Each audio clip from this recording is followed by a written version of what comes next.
BFM Business, Good Morning Business, l'interview. Faut-il taxer les super profits des entreprises? Le secrétaire général des Nations Unies vient de relancer le débat. Il appelle les gouvernements à taxer les bénéfices des compagnies pétrolières. On va en parler avec Éric Coquerel, député LFI de Seine-Saint-Denis, président de la Commission des finances à l'Assemblée nationale. Bonjour, merci d'être en duplex avec nous. Vous étiez favorable à la taxation des super profits. La proposition a été rejetée par les députés et les sénateurs. Le gouvernement nous explique qu'il préfère jouer la carte de la négociation avec Total. 30 centimes de réduction à la pompe par litre de carburant, ça représente un effort d'environ 500 millions d'euros. Bercy nous explique qu'une taxe exceptionnelle sur Total n'aurait pas rapporté autant. Vous êtes d'accord ? Non, on n'est pas d'accord. On avait proposé une taxation sur l'ensemble des compagnies pétrolières et également quelques autres compagnies qui ont fait des bénéfices mirifiques pendant la crise et qui continuent à le faire et qui auraient rapporté, selon les calculs, au moins 10 milliards. Donc vous voyez bien que 500 millions d'un côté, 10 milliards de l'autre, on n'est pas du tout sur la même échelle. En outre, il y a une autre logique, c'est que si je prends simplement l'augmentation du prix des carburants, chacun s'impose des règles. L'État s'impose des règles, il baisse sa TVA.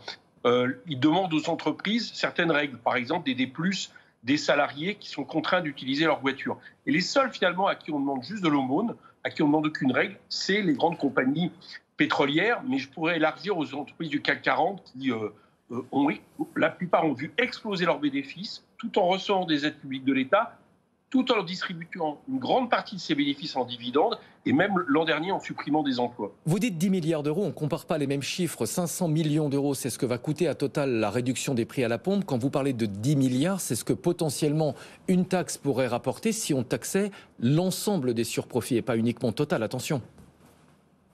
Oui, d'accord, mais n'empêche, c'est plusieurs milliards pour Total. Donc, on pourrait. Et puis, vous voyez bien qu'on n'est pas dans les mêmes conditions quand vous avez une règle qui vous contraint à, ou quand vous acceptez en outre la diminution du prix du carburant par Total, elle n'est pas pérenne dans le temps. Elle est sur un coût qui est fait. Bon, c'est pas tous les pétroliers en plus. Donc moi, je crois qu'effectivement, là j'ai vu que le deuxième trimestre, si je ne me trompe pas, 2022, les pétroliers français, britanniques, enfin les principales compagnies ont fait 60 milliards de bénéfices. C'est-à-dire qu'on est en pleine augmentation du prix du carburant, qui est surtout due à une spéculation, et elles doublent leurs bénéfices par rapport à l'an dernier. Vous voyez bien qu'il y a un problème, et ça renvoie, parce que vous allez me poser après une question sur les salaires, au partage des richesses. Comment on fait en sorte que les recettes de l'État, comment on fait en sorte que le pouvoir d'achat de nos concitoyens ne baisse pas, de la plupart ne baisse pas? Et ben, il faut partager les richesses. Et donc, il faut aller prendre l'argent là où aujourd'hui il prospère de manière outrancière. Taxer les profits exceptionnels, on comprend le principe pour les compagnies pétrolières, mais où est-ce qu'on place le curseur pour les autres entreprises? Est-ce qu'on considère que les résultats des banques sont liés à des facteurs exceptionnels? Est-ce qu'on taxe par exemple STMicroelectronics qui a bénéficié de la pénurie de semi-conducteurs? Comment est-ce qu'on définit cette notion de super profit? Alors, déjà, il y a deux choses. Avant de parler des taxations exceptionnelles, je voudrais revenir quand même sur un problème de fond. C'est que les 197 000 PME en France payent en moyenne quasiment 25% d'euros d'impôt sur les sociétés, quand les 300 plus grandes entreprises payent en moyenne 17%. Et figurez-vous, des entreprises comme Total payent 0 euros. Ça fait 2 ans que Total ne paye pas 1 euro en France d'impôts. Ce n'est pas les seuls. Il y a Renault aussi. Sanofi paye très peu. Bon.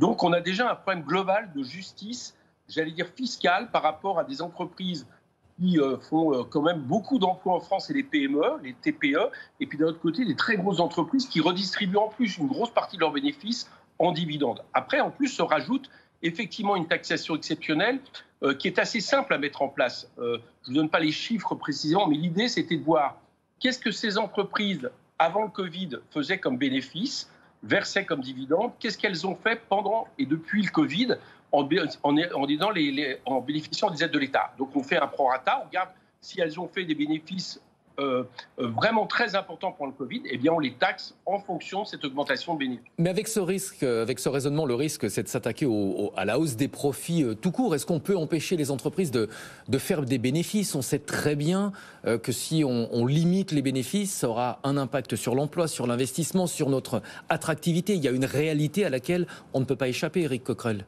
C'est très curieux, enfin, vous avez raison à la logique, mais moi je le revendique, mais c'est très curieux cette société où quand vous touchez le RSA, on va bientôt, si le gouvernement arrive à faire passer sa loi, demander à des bénéficiaires du RSA de faire quelques heures de travail pour un salaire de misère.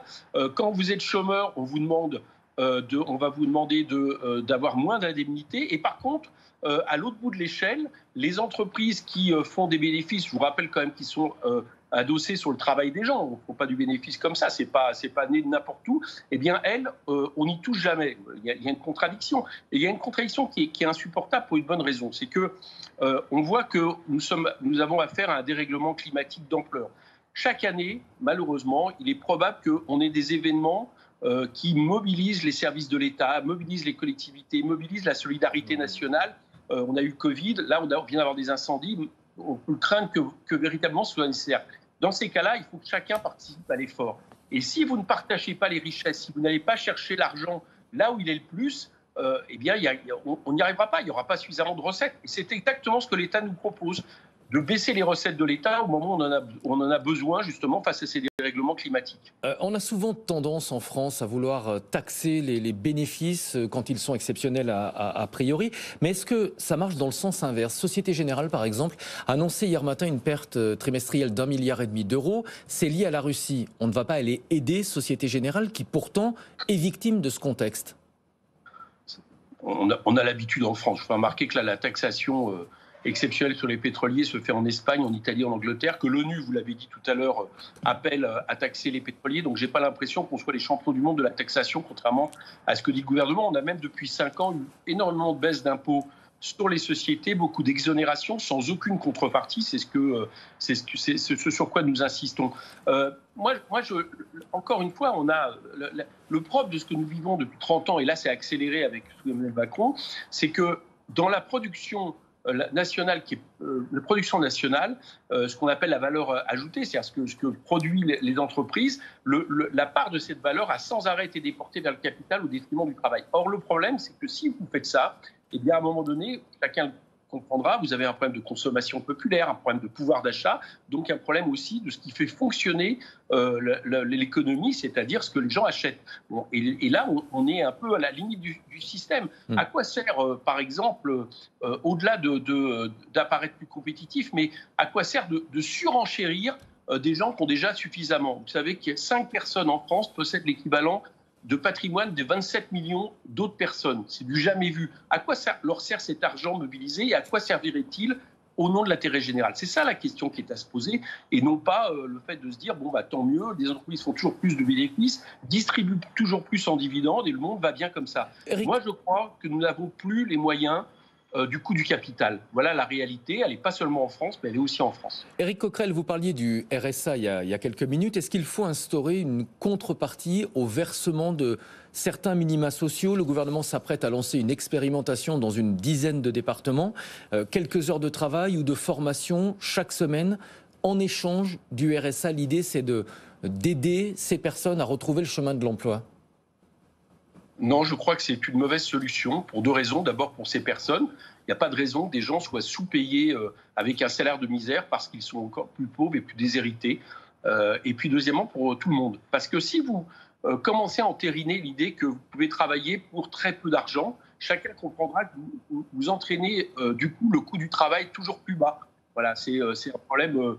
Chacun croit.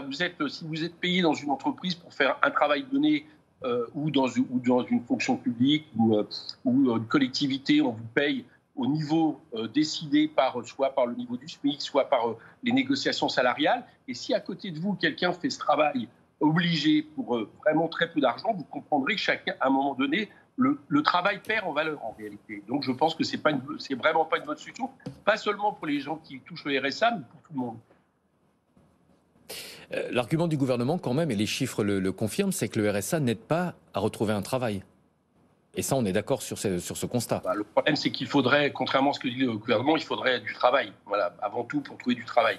Et il faudrait aussi faire en sorte que notre économie se relance, par exemple, par des grands plans d'investissement. Nous, on a fait une proposition, on a proposé le droit opposable au travail. C'est-à-dire que quelqu'un qui est chômeur depuis très longtemps, on touche les minima sociaux, parce que je vous rappelle qu'au bout d'un moment, la moitié des chômeurs ne sont pas indemnisés, eh bien, puisse quelque part saisir l'État et dire la Constitution me reconnaît le droit de travailler, proposez-moi un travail qui est équivalent au minimum à un SMIC, par exemple. Voilà, c'est des manières de proposer aux gens de revenir au travail, mais sur un vrai travail, réellement rémunéré. Pas, j'allais dire, ces espèces d'expédients qui sont, au bout d'un moment, l'aumône du pauvre. Le gouvernement va permettre aux entreprises de monétiser les jours de RTT sans limitation. Vous dites on est en train de détricoter les 35 heures. Évidemment. À partir du moment où vous défiscalisez les heures supplémentaires, vous supprimez les cotisations ou une partie des cotisations des heures supplémentaires, que vous permettez de racheter les RTT, c'est-à-dire tout ce qui, en théorie, vient au-dessus du cadre légal hebdomadaire de travail.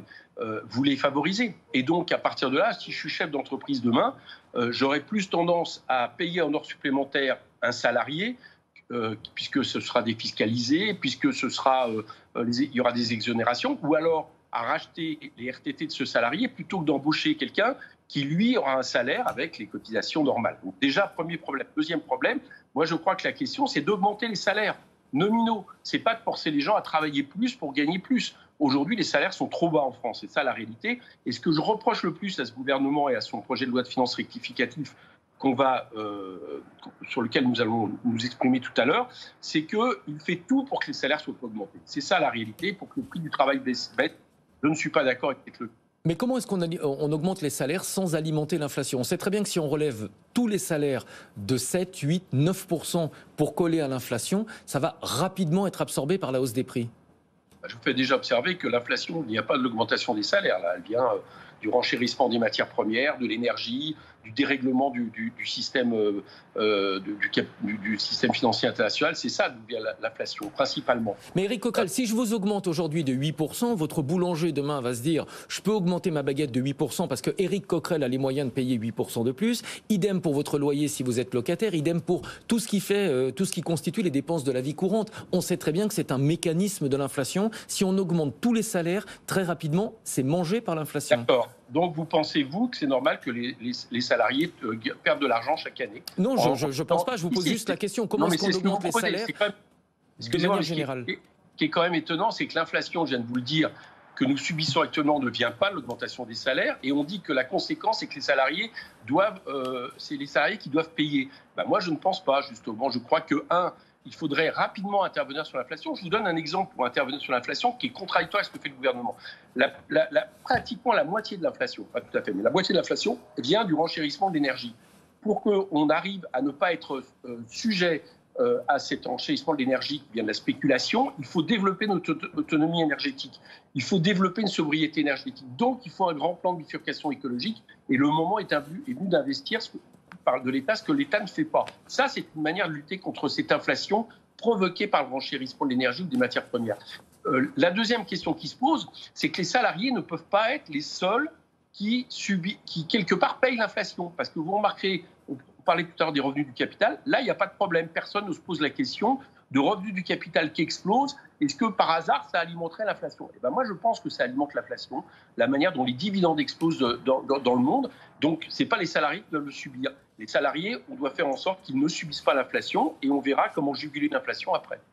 Merci beaucoup, Éric Coquerel, député La France Insoumise de Seine-Saint-Denis, président de la Commission des finances à l'Assemblée nationale.